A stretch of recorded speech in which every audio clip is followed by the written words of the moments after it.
기독교 강요 2권 제5장 통상 자유의지를 변호하기 위하여 제기되는 이의들에 대한 반박. 첫 번째, 첫째 이의에 대한 반박. 의지 노예 상태에서 모든 사람은 필연적이나 자원에서 죄를 지음. 지금까지 우리는 사람의 의지의 노예 상태에 관하여 충분히 다루어왔다. 이 사안에 대한 긴 논의가 필요했던 것은 거짓된 견해를 지닌 자들이 우리의 입장을 전복시키려는 시도를 그치지 않았기 때문이다. 우리를 공격하기 위하여 그들이 내세우는 이유는 다양했다. 그들은 먼저 몇몇 불합리한 말들을 한 입에 모은 후 그것들에 어울리는 성경의 증언들을 함께 내세워 우리의 입장이 상식에서 동떨어져 혐오감을 일으킬 뿐이라고 억지를 부린다. 우리는 그들의 이러한 두 가지 장치를 차례로 분쇄할 것이다. 그들은 죄가 만약 필연성에서 비롯된다면 이제 죄가 아니며 만약 그것이 자원적이라면 피할 수 있다고 말한다. 펠라기오스도 이 무기로서 아우구스티누스를 공격하였다. 그러나 우리는 아우구스티누스의 이름을 철퇴로 삼아 그것을 내리칠 뜻은 없다. 전에 사안 자체를 만족스럽게 다루는 것이 선행되어야 한다. 나는 죄가 단지 필연적이라는 이유로 죄로 여겨서는 안 된다는 점에 대해서 부인한다. 또한 나는 그들이 역으로 추론하듯이 죄는 자원적으로 피할 수 있다고 보는 점도 부인한다. 만약 하나님과 변론하는 가운데 자기가 달리 무엇을 할 수 없었다는 핑계를 대면서 심판을 피하기를 원하는 사람이 있다면 그에게는 우리가 다른 곳에서 이끌어내었던 다음과 같은 답이 즉시 마련되어 있다. 즉 사람들이 죄에 얽매여 악한 것 외에는 그 무엇도 원할 수 없는 것은 창조부터가 아니라 본성의 부패에 따른 것이라는 사실이다. 불순한 자들이 마음껏 변명거리를 사용하는 무능이 아담이 저 마귀의 독재에 자원적으로 자기를 넘겨주어 사로잡힌 탓이 아니라면 어디에로부터 왔겠는가. 그러므로 우리를 옥죄어 매는 사슬은 첫 번째 사람이 자기를 지으신 분으로부터 멀어진 사악함에서 비롯되었다. 하나님을 반역함에 있어서 세상의 모든 사람에게 그 탓을 돌려지는 것이 마땅할진데 그들로 하여금 필연성 자체가 그들 자신을 향하여 저주가 퍼부어지는 가장 명백한 원인이라는 이유를 내세워 변명할 생각을 갖지 못하도록 하자. 위에서 나는 마귀 자신을 예를 들면서 이를 분명히 설명하였다. 그 가운데 드러난 바는 필연적으로 죄를 짓는 자는 결코 그에 못지않게 자원해서 죄를 짓는다는 것이다.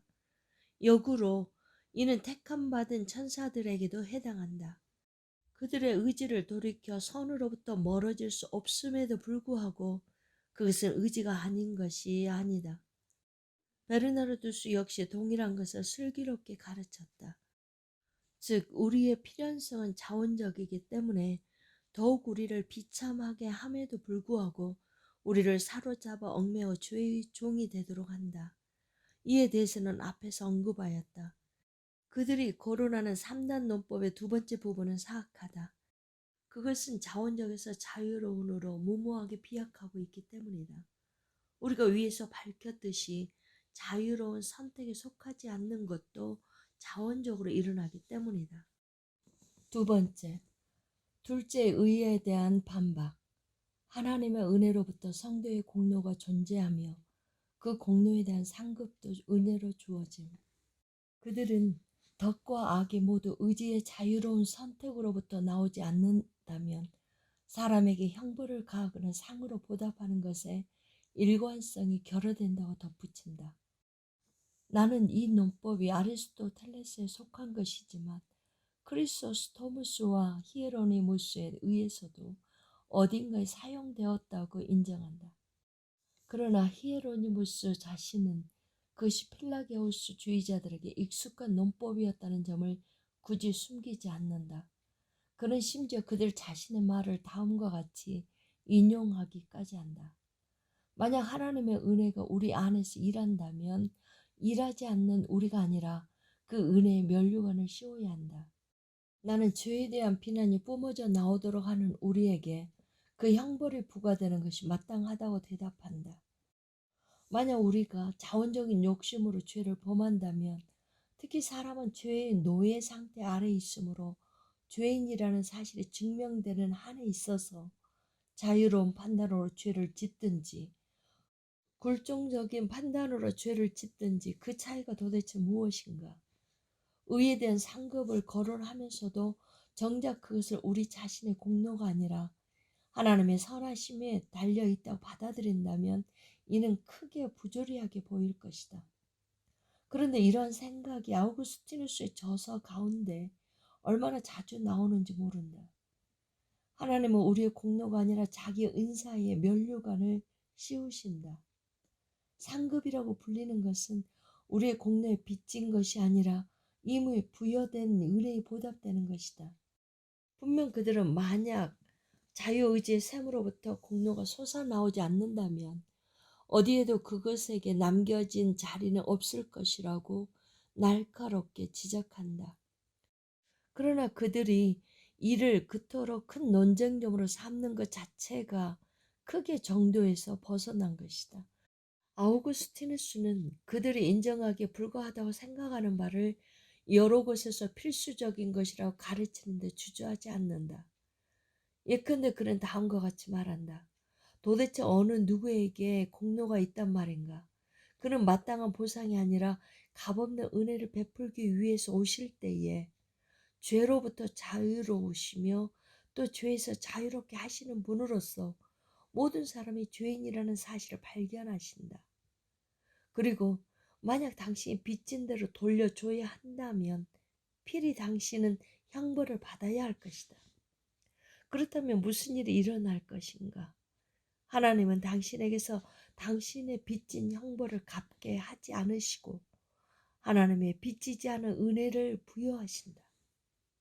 만약 당신이 은혜에서 멀어지기를 원한다면 당신 자신의 공로를 자랑하라.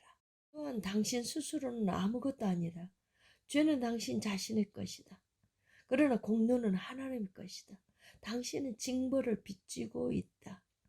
상급이 나타날 때 당신의 공로가 아니라 하나님의 은혜의 면류관이 씌워질 것이다.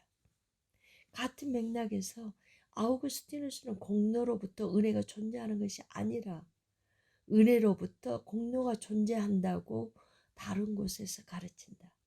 그리고 조금 후에 다음과 같이 결론을 내린다.